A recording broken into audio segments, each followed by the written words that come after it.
Hello everyone, আসসালামু আলাইকুম। চলে আসলাম নতুন একটা দিনে নতুন একটা ব্লগ নিয়ে। তো আজকে 12তম রমজান।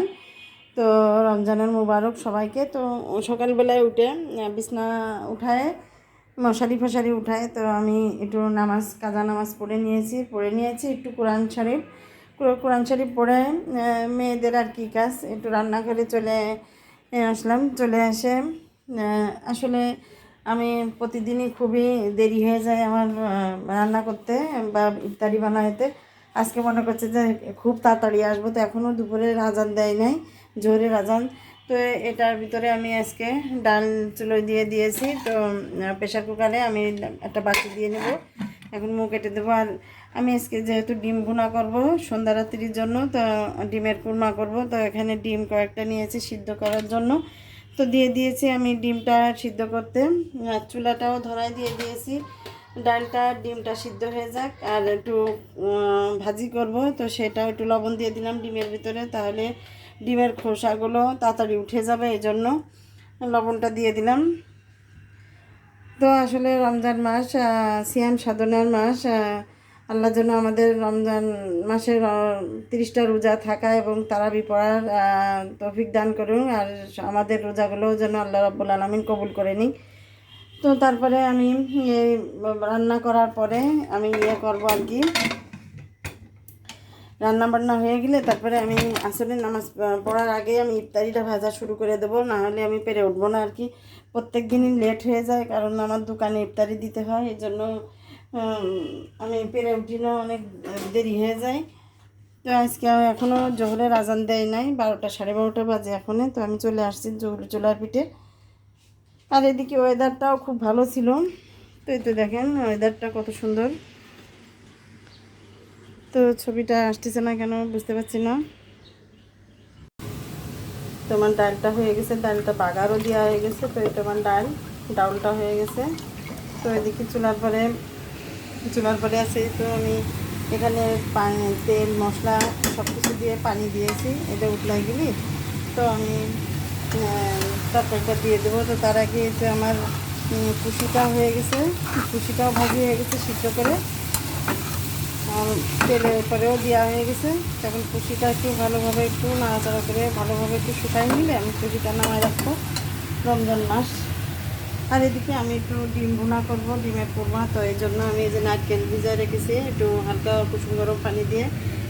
একটু কাঁচা আম ফ্রিজে ছিল, সেটা ফ্রোজেন করা ছিল, সেটা আমি ডিমের কুরমার মধ্যে দেবো, এই জন্য সেটা আমি বের করে রাখেছি। এখানে কিছু মশলা আছে, তো এটা ডিমের কুরমার মধ্যে যাবে। পেঁয়াজ আছে, এটাও ডিমের কুরমার মধ্যে যাবে, একটু পেঁয়াজ রেখে দিছি।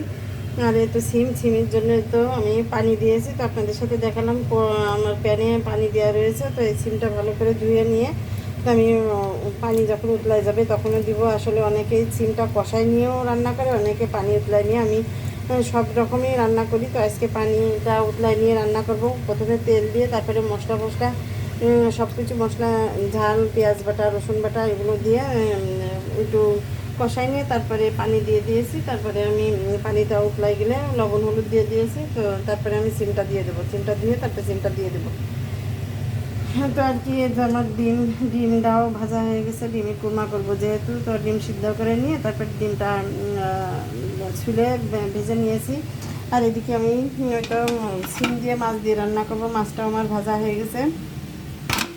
তো আমি এখন সিমটা চুলাই দিয়ে আর আমি ডিমের কুরমাটা কমপ্লিট করে তারপরে আমি জোহরের নামাজ পড়তে যাবো। জোহরের নামাজ পড়ে এসে তারপরে সকালে ইফতারি ভাজতে বসবো, না হলে ওই বেলাতে পারা যায় না।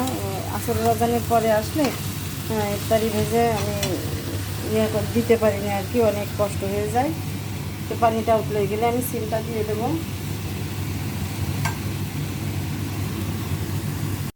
তো আমার রান্না বাড়া কমপ্লিট হয়ে গেছে আলহামদুলিল্লাহ। তো এই দেখেন আমার সেই সিম দিয়ে আর রুই মাছ দিয়ে রান্না করেছি। আর এদিকে ডিমের কুরমাটাও হয়ে গেছে আলহামদুলিল্লাহ। আর ডালটাও হয়ে গেছে, দেখাইলাম। এই যে এখানে আমার ভাজিটাও হয়ে গেছে আলহামদুলিল্লাহ। ডাল তো ওই যে হাঁড়িতে আছে আর কি, ডালটাও হয়ে গেছে। তো এখানে আমি বেলের শরবতটা করছি। আর বেগুনটা হয়ে গেছে, ছোলা বুটটা রান্না হয়ে গেছে আলহামদুলিল্লাহ। এদিকে আমি একটু ফ্রুট কাটিছি, তো এই দেখেন আনারসটাও হয়ে গেছে কাটা। তো এখানে চিড়েটাও ভিজানো গেছে কোনোরকম আর কি, সবগুলো যা আর কি কপালে আছে তাই। পেঁয়াজু বেগুনেও ভাজা হয়ে গেছে ইফতারির জন্য। এদিকে যে কাসন্দির জন্য কাসনও বাটা হয়ে গেছে। আর দোকানে পাঠাবো, দোকানের জন্য এই তো আমার সব কিছু হয়ে গেছে, চিড়া গুড়ের সাথে মিশানো হয়ে গেছে। এই দেখে সব আমি ঢেকে দেবো আর কি। আর এইদিকে ছোলা বুট দিয়েছি, একটু উপরে সালাদ দিয়ে দিয়েছি। তো এই তো এই বাটিটাও ঢেকে দেবো। আর এখানে পেঁয়াজি বেগুনে আর হচ্ছে এই তো কাঁচামরিচ আছে চপ, তো সেটাও করা হয়ে গেছে। এটা দোকানের জন্যই চলে যাবে।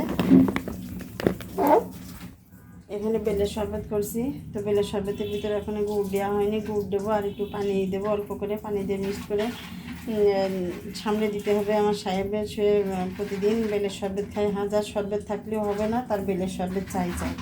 তো বেলের শরবত দিতে হবে। খুব ব্যস্তময় একটা সময় এখনই, আসলে আসরের আজানের পরে সময়টা খুবই বিজি থাকতে হয় সবার, আমার শুধু একা না, সবাই বিজি থাকতে হয়। তো এই পর্যন্ত আর কি। তো এখন একটু পরে ইফতারির সময় হয়ে যাবে। তো আমার সাথে থাকবেন আর কি, ইফতারির পরে কথা হবে আবারও। এদিকে পরে ইফতারি, তো ইফতারি একটু আগে আমার ছোট্ট ভাই যে ভাই, তো ওই ভাই হচ্ছে আমার আম্মা পাঠাই দিয়েছে যে আমি তো অন্য কোনো মিষ্টি খাই না, তো বলেছে যে যা ওর বাসায় জিলাপি দিয়ে, তো এই তো জিলাপি দিয়ে গেছে। তো আপনাদের সাথে একটু শেয়ার করলাম এটাও। তো আসলে মার বাসা থেকে একটু কিছু আসলে অনেক আনন্দ লাগে। তো এই তো আপনাদের সাথে একটু দেখালাম আর কি। তো আসলে আর বেশি টাইম নেই ইফতারির। তো আপনাদের সবাই ইফতারির আমন্ত্রণ রইল, আমার বাসায় চলে আসেন সবাই, যে যেরকম পারবেন চলে আসেন। আর কি বলবো, তো আমি আর কি ইফতারিটা একটু আমি ইয়েগুলো আর কি জিলাপিগুলো প্লেটে উঠাচ্ছি। তো উঠায় আর কি সামনে নেব আর কি। তো এই তো সাদা জিলাপি, আমি অন্য কোনো মিষ্টি খাই না, শুধু জিলাপি খাই। আর ওই ইসের লাড্ডুটা খাই, মতিচুরি লাড্ডু, সেটার ভিতর যদি দুধ দেওয়া থাকে তো খাই না, এই আর কি। তো দুধ ছাড়া যে মিষ্টি আছে সেইগুলোই খাই, দুধের কোনো মিষ্টি আমি খাই না। তো আর একটু পরে ইফতারি।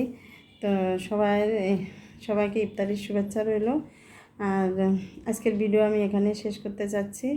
তো আল্লাহ যেন সবাই রোজা কবুল করে নিই। আসলে সিয়াম অনেক কষ্ট, তো এই কষ্টের ফল আল্লাহ নিশ্চয় দেবেন। তো আমাদের সবার রোজার জন্য আল্লাহ কবুল করে নিই, এই দোয়া করি। সবার রোজাই কবুল করুক, সেই সাথে আমার রোজাটাও আল্লাহ কবুল করে নেয় যেন। সমস্ত ইবাদত বন্দেগী যেন আল্লাহ কবুল করে নেয় সবার, আর সেই সাথে আমারও যেন কবুল করে নেয়। তো সবাই ভালো থাকবেন, সুস্থ থাকবেন। আর এই তো আগামীকাল আবার চলে আসবো নতুন একটা ব্লগ নিয়ে। তো এ পর্যন্ত আল্লাহ হাফিজ, আসসালামু আলাইকুম।